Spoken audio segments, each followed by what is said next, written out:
మరి ఈ ప్రత్యేక అవసరాలు కలిగినటువంటి పిల్లలకు సంబంధించి పేద ప్రజల పట్ల దృష్టి సారించింది అనే దానికి మీకు ఇంతకంటే నిదర్శనం ఇంకోటి ఉండదు అనుకుంటాను.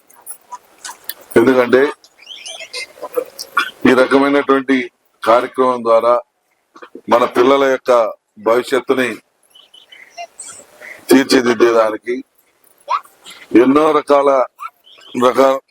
రకములకు చెందినటువంటి ఫెసిలిటీస్ మనకి ఇస్తూ మన పిల్లల చదువు కోసం కూడా ఖర్చు చేస్తూ వారికి ఒక భవిష్యత్తునివ్వాలి, వారికి ఉన్నటువంటి సమస్యని వాళ్ళు గుర్తెరగకుండా ఉండే విధంగా తయారు చేయాలన్న ఉద్దేశంతో ప్రభుత్వం అనేక రకాలుగా కార్యక్రమాలను తీసుకొని పనిచేపిస్తా ఉంది. ఈ వైద్య పరీక్షలు ఇవన్నీ కూడా ఈ వైద్య పరీక్షలు జరిగిన వెంటనే ఒక 2 నెలల లోపల ఆ పిల్లలకు అవసరమైనటువంటి పరికరాలు ఏదైతే వీల్ చైర్ అవసరమా, లేదంటే స్టాండ్ అవసరమా, లేదంటే ఇంకోటి ఏం అవసరము, ఇటువంటి అన్ని కూడా మీకు ప్రభుత్వం తరఫున అందించడం జరుగుతుంది.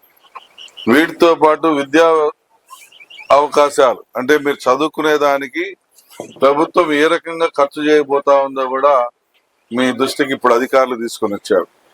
దీన్ని సద్వినియోగపరచుకొని మీరు మన పిల్లలకు బంగారు భవిష్యత్తు వచ్చే విధంగా చేయాల్సిన బాధ్యత మీపై ఉంది.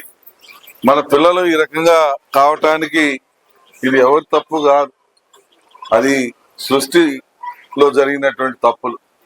ఆ సృష్టిలో జరిగినటువంటి తప్పుల్ని మనము మన పిల్లలకు కాని రాకుండా చేసుకోవాల్సిన బాధ్యత మన పైన ఉంది. కాబట్టి మీరందరూ మీకు ఏ ఇబ్బంది వచ్చినా, ఏ సమస్య వచ్చినా మా దృష్టికి కూడా తీసుకొని వస్తే తప్పకుండా మీకు ప్రభుత్వం తరఫున సహాయ సహకారాలు అందే విధంగా చేయడం జరుగుతుంది.